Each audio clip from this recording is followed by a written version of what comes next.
Bua, mời vào, hệ giọng của giáo sư hướng dẫn ngồi trước phòng học nhỏ gọi học trò vào.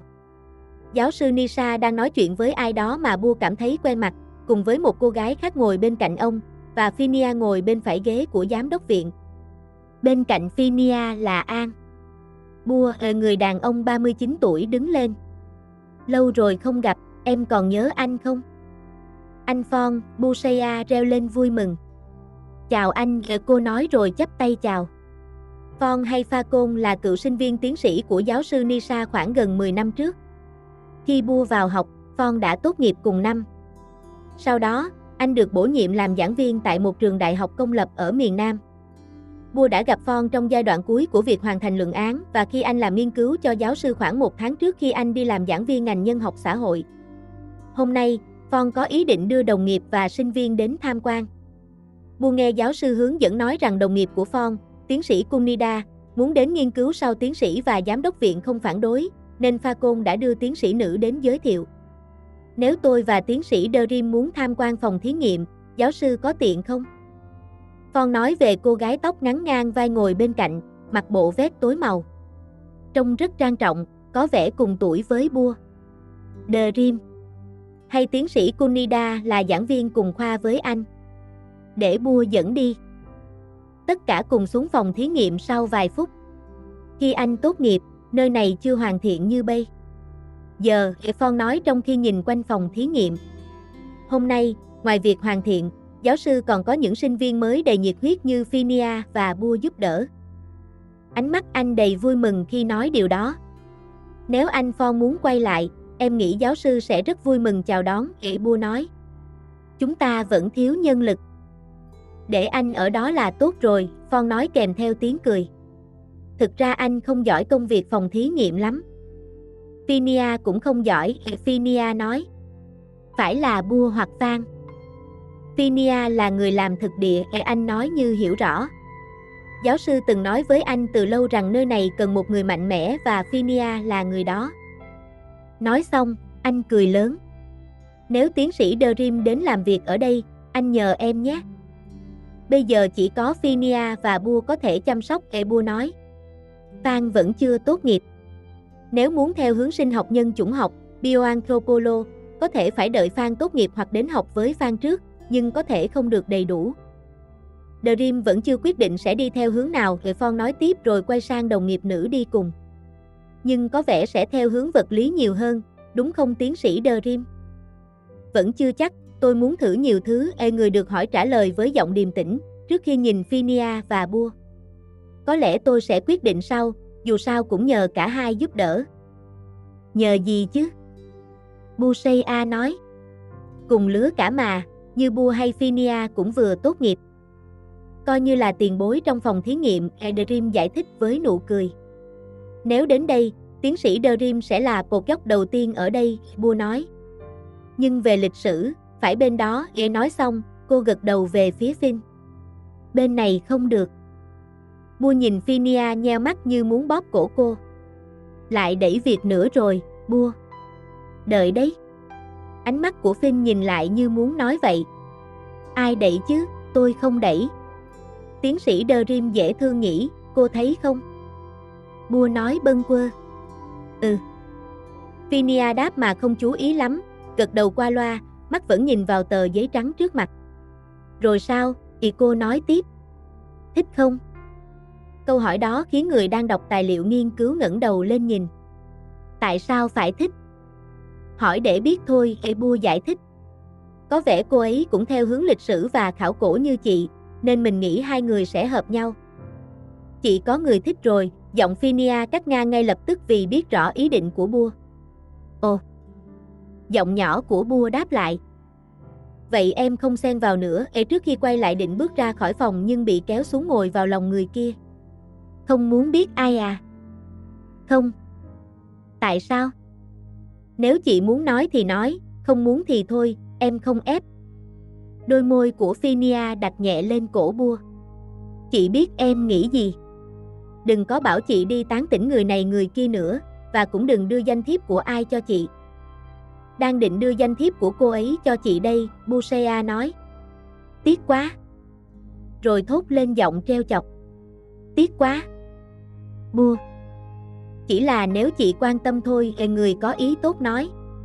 Em thấy cô ấy dễ thương, lịch sự, nói chuyện cũng hay. Dễ thương hơn thế này chị gặp nhiều rồi, Finn nói. Nhưng nói thật là không quan tâm. Được rồi, em xin lỗi vì đã can thiệp vào chuyện của chị. Với em, muốn can thiệp bao nhiêu cũng được, chị không sao, là người nói vừa đặt cầm lên vai người kia. Nhưng nếu bảo chị đi tán tỉnh người này người kia nữa, mình nói trước là không quan tâm, đừng cố gắng. Giọng nói cứng rắn. Được rồi, em sẽ nhớ, Bushea nói trước khi né tránh mũi của người kia đang tiến lại gần. Chị không quan tâm ai vì chỉ có em thôi cũng đủ rồi. Em có nói gì đâu, giọng Bua cãi lại ngay lập tức. Em hiểu là bảo vệ lãnh thổ và đồ đạc là hành vi theo bản năng của. Chị không phải chó. Không định nói là chó, Bua nói. Bản năng của động vật có vú phần lớn, cô nói một cách chuyên nghiệp. Khi nào hóa chất trong não ổn định, hành vi bảo vệ đó sẽ biến mất, cơ thể sẽ quen dần, cảm giác chán sẽ xuất hiện và tìm kiếm thứ mới để kích thích sự tiết hóa chất. Thấy chị dễ chán vậy sao? Mũi của Phinia chạm vào vai người kia. Ai mà biết, Bua nói né tránh. Em nói là gặp nhiều rồi mà tuổi này vẫn chưa thấy ai, em đoán là dễ chán. Đoán mò đấy à? Dù sao thì em cũng luôn coi chị là kẻ xấu mà, Finn nói với cổ của Bua. Vì chị xấu mà, Finn, em biết rõ hơn ai hết. Thế sao không nghĩ rằng có khi chị chỉ không quan tâm đến ai thôi? Đừng có mà nhớ hồi học không, chị nổi tiếng lắm mà, là lý do đó khiến người nghe bật cười.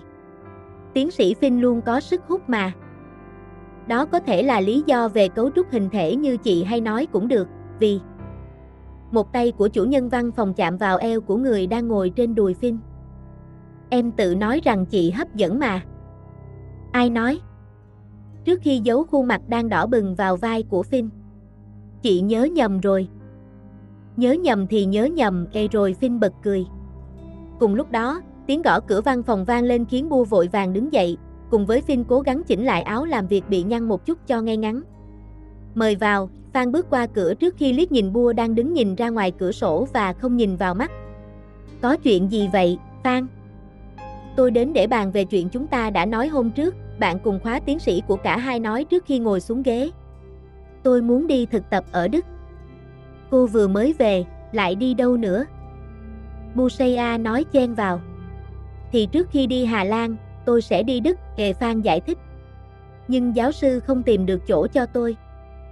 Nghỉ ngơi chút đi, sao hai người được đi chơi mà tôi thì không bao giờ, giọng bực bội than thở. Bây giờ cô muốn đi đâu thì bảo Finn gửi đi, tiến sĩ tương lai đề xuất ý kiến cùng với cái gật đầu về phía chủ nhân tên đang ngồi im. Ở đây cũng tốt rồi, đi đâu nữa, trợ lý giám đốc nói. Ở đó không có thời gian để làm thân hình 180 độ song song với mặt đất đâu. Vậy thì không muốn đi nữa, giọng của Bua chen vào để từ chối ngay lập tức. Sao lại dễ dàng từ bỏ thế, Phan quay sang nói với người đang đứng. Khi bảo không được ngủ, cô ấy không đi đâu cả, tốt thật.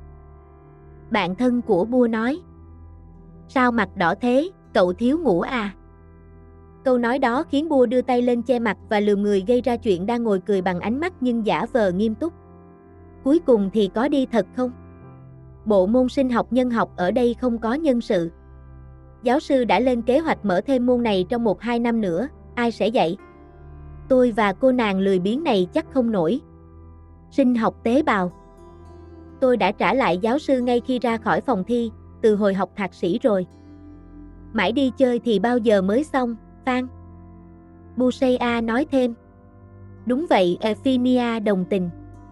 Nếu nghiên cứu này được xuất bản, cô có thể làm thủ tục bảo vệ luận án ngay. Tôi còn đang lưỡng lự, nếu đi thì có thể kéo dài thêm 1 năm nữa. Cô định học 7 năm luôn à? Nếu kéo dài đến 8 năm, tôi sẽ chuẩn bị nhang đèn để cúng rồi đấy, lâu quá thành cụ già trông coi tòa nhà luôn.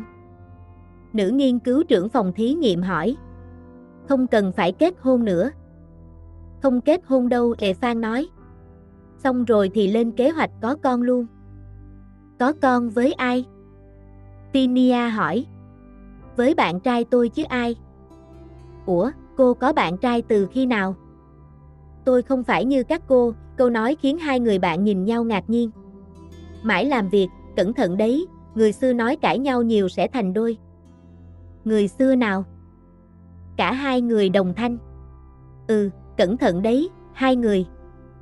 Cuộc đời tôi không muốn nhận thêm nghiệp chướng, Bua nói, nhìn quanh rồi chỉnh lại kính một cách lúng túng. Đừng kéo tôi vào.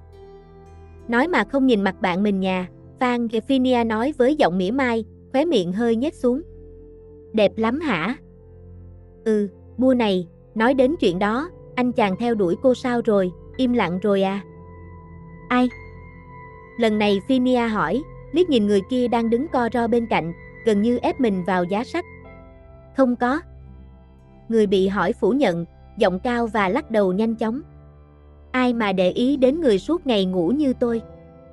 Sau đó cô bước tới thu dọn tài liệu trên bàn của trợ lý giám đốc mà cô vừa đặt xuống. Đi đây, đi uống cà phê đã, buồn ngủ. Phan nhìn theo ánh mắt của Phinia đang dõi theo Bua cho đến khi cô rời khỏi phòng, đầy nghi ngờ. Uống éo thế này, từng có ai tán tỉnh chưa? Giọng nghiêm của Phin hỏi, cố gắng giữ vẻ mặt bình thản. Thấy nó nói trước khi tôi đi Hà Lan, Phan nói. Nhưng không có gì đâu, chỉ đi ăn với anh ta một lần. Nó không quan tâm ai đâu, chỉ lo ngủ thôi. Ai làm phiền giấc ngủ của nó là bị loại hết. Tán tỉnh cô ấy chắc phải mộng du rồi. Ai mộng du mà tán tỉnh? Sao cô lại muốn biết? Cô không ưa nó mà. Chỉ là tính tò mò của loài người thôi, Phinia giải thích theo cách Bua từng nói với cô trước đó, đồng thời cựa quậy khó chịu trên ghế khiến Phan nheo mắt nghi ngờ. Để trêu chọc thôi. Cô vẫn không ngừng trêu nó nhỉ, Phin? Không thể ngừng được, đôi khi bạn cô cũng đáng ghét mà, Phinia nói bâng quơ. Rốt cuộc là ai? Là một giảng viên khoa xã hội học nào đó, gặp nhau trong một hội thảo học thuật năm ngoái, người biết rõ thông tin cho biết. Phinia gật đầu, giả vờ nhìn tài liệu trên bàn như thể đang nói chuyện phím và không quan tâm.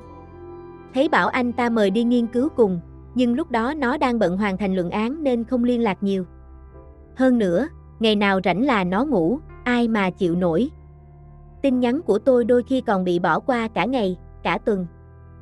Đúng, người nghe đáp lại và gật đầu đồng ý. May mà nó giỏi, không thì 10 năm cũng chưa chắc xong. Thật ra tôi cũng không hiểu Bua lấy thời gian đâu để làm nghiên cứu hay viết bài. Tôi thức trắng đêm làm cả ngày còn không kịp, nhưng cô ấy nhắn tin lúc nào cũng đang ngủ mà lại hoàn thành trong 5 năm. Giáo sư không bao giờ gửi cô ấy ra ngoài vì quá nguy hiểm, tình trạng này không tự lo nổi. Tôi hiểu mà, tất nhiên cô ấy phải biết người kia ngủ giỏi thế nào, vì đôi khi còn ngủ trên giường của Phin nhiều lần. Rốt cuộc cô nghĩ sao về Đức? Phinia hỏi tiếp. Cô nghĩ tôi nên làm gì? Ở lại giúp giáo sư đi, trợ lý giám đốc nói thêm. Dạo này có nhiều chuyện không tốt, có thể tôi sẽ cần ý kiến của cô. Nhanh chóng xuất bản, bảo vệ luận án rồi chuẩn bị có con. Có bầu rồi học cũng được, dạy con từ trong bụng, Phan đùa. Còn cô thì sao? Rồi hỏi lại. Tôi sao? Không nghĩ đến việc có gia đình nha. Không, Phinia từ chối. Tính cách của tôi không hợp làm mẹ, dù có người nói cấu trúc cơ thể tôi phù hợp để mang thai. Nếu tôi đi Đức, cô có chỗ nào cho tôi không? Không có bạn ở đó. Tôi sẽ thử nói chuyện nếu cô thực sự muốn đi. Nếu dùng tên giáo sư Nisa thì có lẽ sẽ dễ hơn, Phinia đề nghị. Nhưng không chắc chắn đâu. Cô tốt bụng thật. Tôi tốt bụng từ lâu rồi, các cô chỉ có định kiến cho rằng tôi xấu thôi, Phin nói. Nhưng nếu đổi ý sang anh thì thoải mái, giáo sư rất muốn có người vì tôi đã từ chối ông ấy. Phinia nói trước khi nhấc cốc cà phê đen bằng giấy bên cạnh lên nhấp một ngụm. Cũng định hỏi, sao không ở lại đó, Phin? Phan hỏi với vẻ tò mò. Nếu tôi trở về, nghĩ rằng sẽ có nhiều việc để làm hơn, cũng ngại giáo sư nữa, người kia trả lời một cách lấp lửng. Và đúng là quyết định đúng khi bỏ qua bên đó, nói xong, nụ cười hiện lên trên đôi môi đầy đặn. Nhưng cũng tốt khi trở về, giáo sư cho lên làm trợ lý ngay. Tôi thấy cậu phù hợp, bạn cùng khóa nói. Khi nào tổ chức tiệc mừng chức vụ? Đợi xong vụ máy bay rơi đã, chắc chắn sẽ tổ chức, tiến sĩ nói. Được, tôi chờ ăn, Phan đáp rồi đứng dậy. Tôi đi trước, nếu quyết định được sẽ đến bàn bạc thêm. Cảm ơn nhiều, Phan. Được, Lúc nào cũng được, Phinia sẵn sàng phục vụ.